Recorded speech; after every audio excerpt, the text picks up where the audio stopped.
10분 정도 찬양을 제가 좀 더 했습니다만 말씀 짧아서 할렐루야 샬롬하고 우리 저 뒤에 사무엘부터 축복합니다. 할렐루야 샬롬 샬롬 샬롬 샬롬 샬롬 샬롬.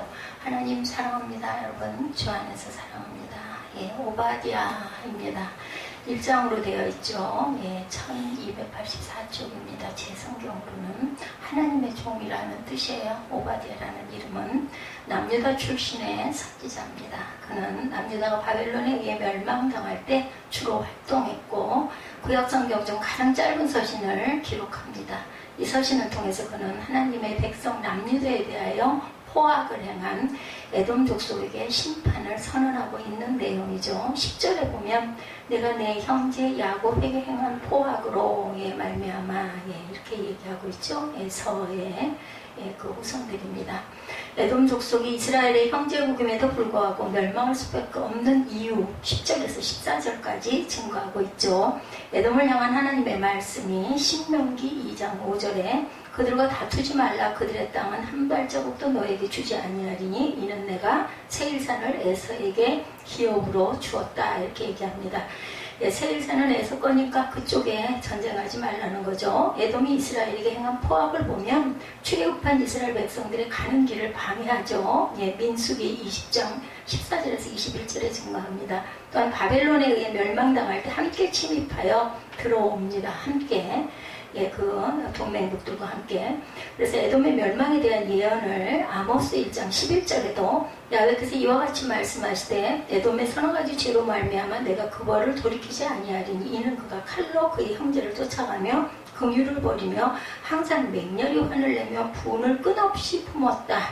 이렇게 에서의 후손들이 에서의 족속들이 이렇게 이스라엘을 남유다를 이렇게 포악하게 행패를 부립니다. 같은 동족임에도 불구하고 형제의 날에 대해서 1장 12절에 에돔의 형제인 야곱의 후손 즉 남유다가 바벨론에 멸망당하던 날을 말합니다. 형제의 날은 예루살렘이 멸망하던 날로 표현되기도 합니다. 시편 137편 7절에 증거합니다.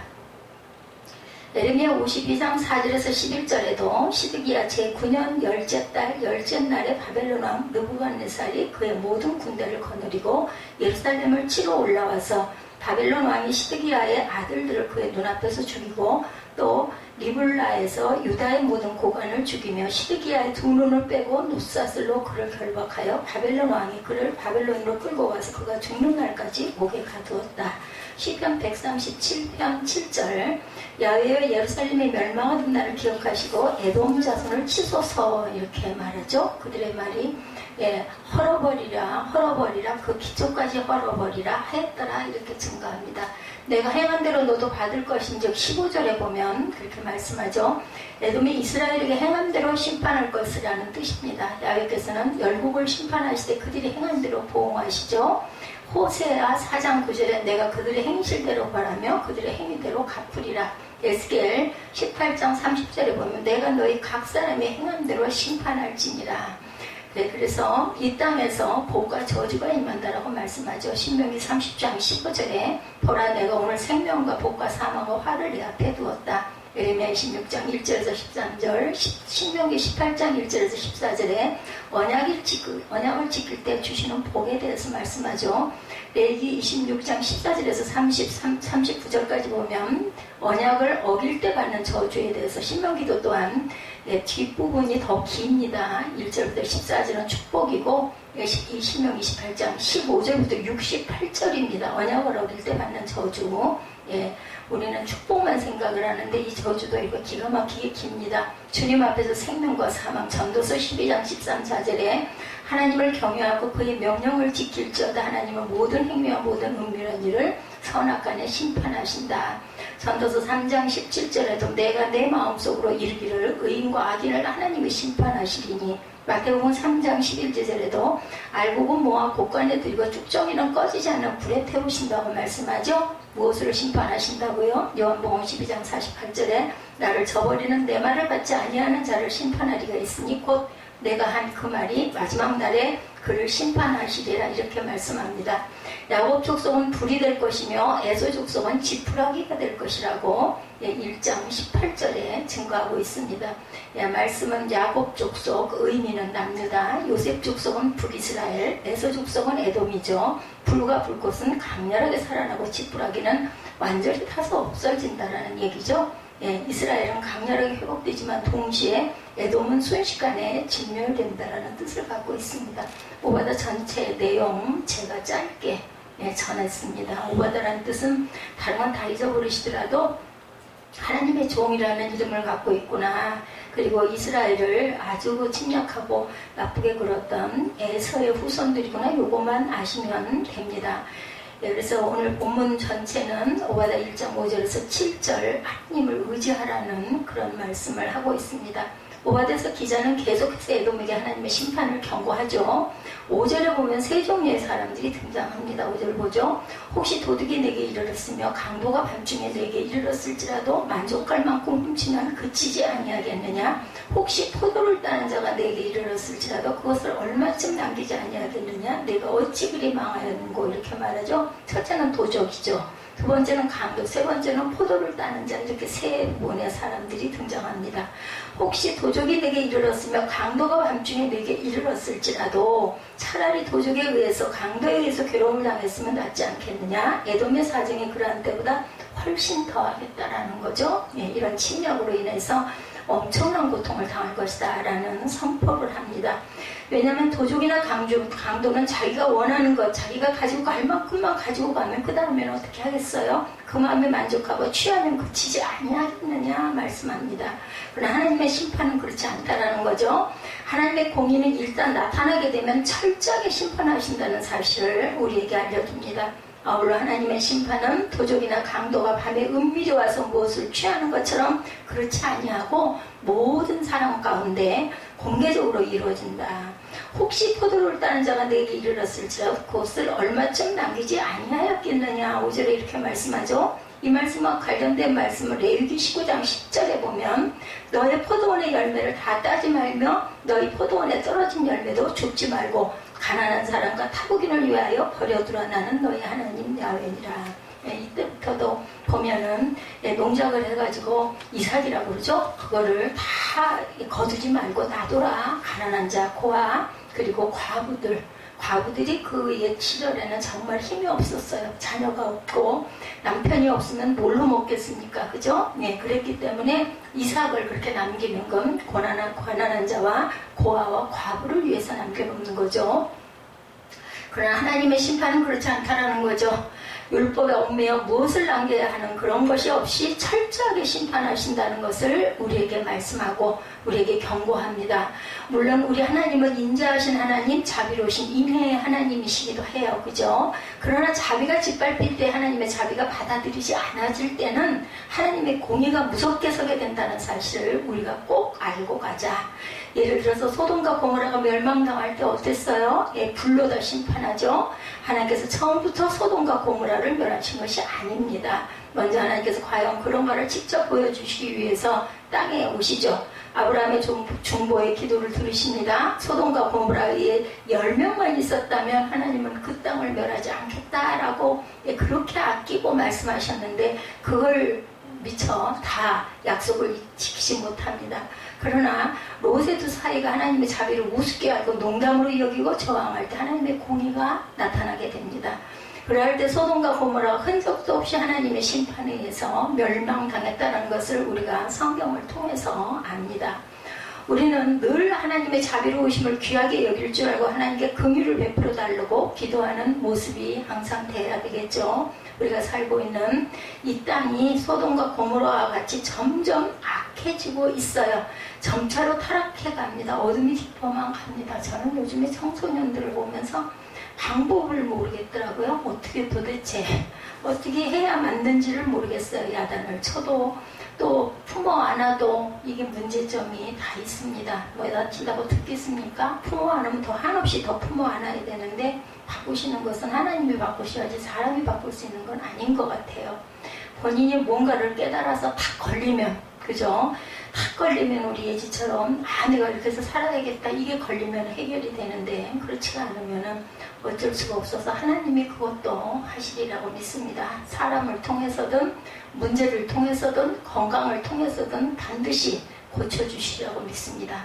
그럼에도 불구하고 하나님이 서울 도성을 심판하지 아니하시고 아끼시는 것은 우리가 부족하지만 아침을 깨우고 예배드리는 하나님의 종들 그리고 하나님의 자녀들이 날마다 조국을 위해서 저처럼 보잘것없는 사람도 기도할 땐 제일 먼저 나라를 위해서 이 코로나가 들어오면서 저는 이 부분이 아주 커지고 심해졌습니다. 우리가 살 수 있는 길은 기도밖에 없구나. 내가 호흡하는 거, 내가 발걸음 딛는 곳 어느 곳인지 우리는 알 수 없어요. 아무리 조심을 하고 마스크를 쓰고 손소독을 하고 안 갈 수 있으면 최대한으로 안 가도 전혀 안 가고 어디를 안 가고 출입을 안 하고 살 수는 없거든요. 어디에선가 그 균이 내게 침입을 해오면 우리는 속수무책으로 아무리 예방주사를 맞는다 해도 온전치가 못합니다. 그렇기 때문에 정말 기도할 때다. 지금 이때가. 그러다 보니 나라와 민족을 위해서도 북한에서 얼마나 고통들을 당하고 있을까. 저는 뉴스에 어둡습니다만 간간히 들려오는 소식을 통해서 정말 그 땅굴 속에서 기도하고 예배하면서 얼마나 숨을 죽이고 두려워하면서 하나님께 눈물을 흘리고 기도하고 있을까. 이게 마음에 느껴지면서부터 정말 저는 기도할 때는 꼭 내 기도는 어디로 갔는지도 모르겠고 나라와 민족과 북한을 위해서 기도하게 됩니다. 원래 그러지 않았었어요. 그런데 정말 코로나19가 들어오면서 정말 기도해야 되겠고 우리나라 민족도 정말 귀하구나 이런 마음이 들더라고요. 오늘 본문 봅니다. 5절 하반부에 보면 내가 어찌 그리 망하였는고 이렇게 말씀하고 계세요. 그죠?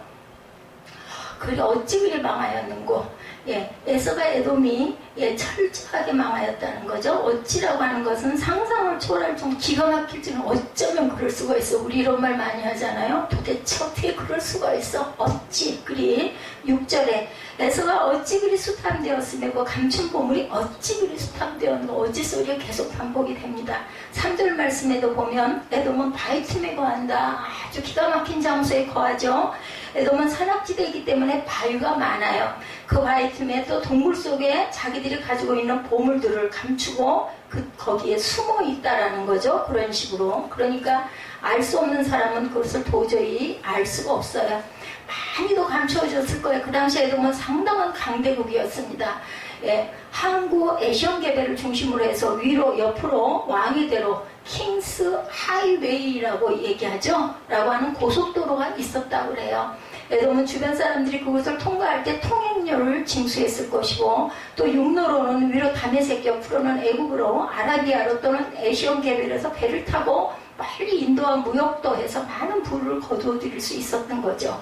그래서 에돔은 그 당시 경제적으로 굉장히 부강한 나라였고 에돔이 그 보물을 아무리 깊은 곳에 감춘다 할지라도 철저하게 모든 것이 파헤쳐져서 빼앗기고 만다라는 거예요. 아무리 감춰도. 누군가가 여러분들 혹시 경험해 보셨어요? 저는 경험을 작은 경험이지만 비할 수도 없는 경험이지만 해봤는데요. 어디다 감춰도 안전한 곳은 없더라고요. 어디다 감춰야 할지 알 수가 없어요. 도무지 이렇게 많은 공간에 어디다 놔둬야 될까? 이게 안전할까? 이런 생각을 해보면 없습니다.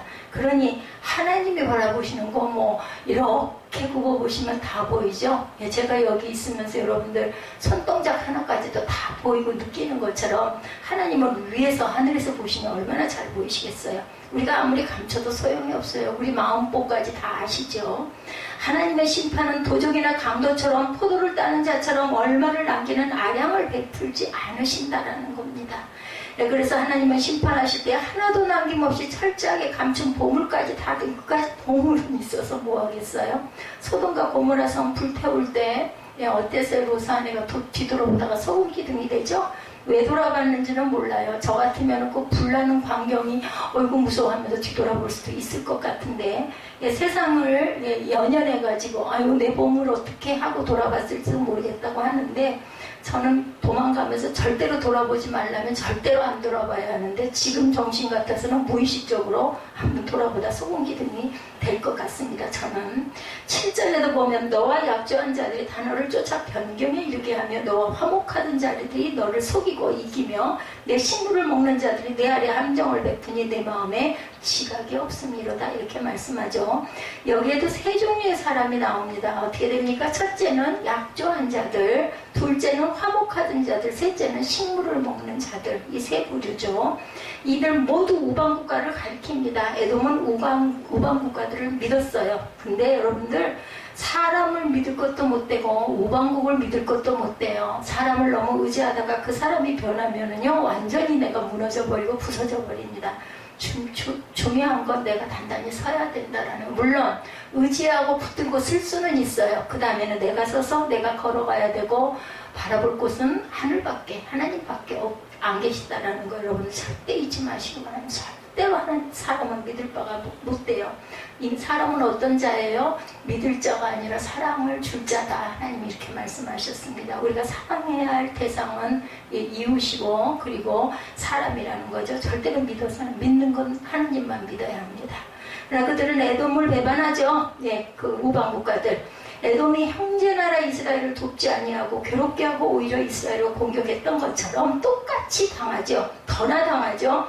이제는 에돔과 약조한 우방국가들이 에돔을 돕는 것이 아니라 에돔을 공격하고 에돔을 짓밟게 된다는 것을 우리에게 보여줍니다.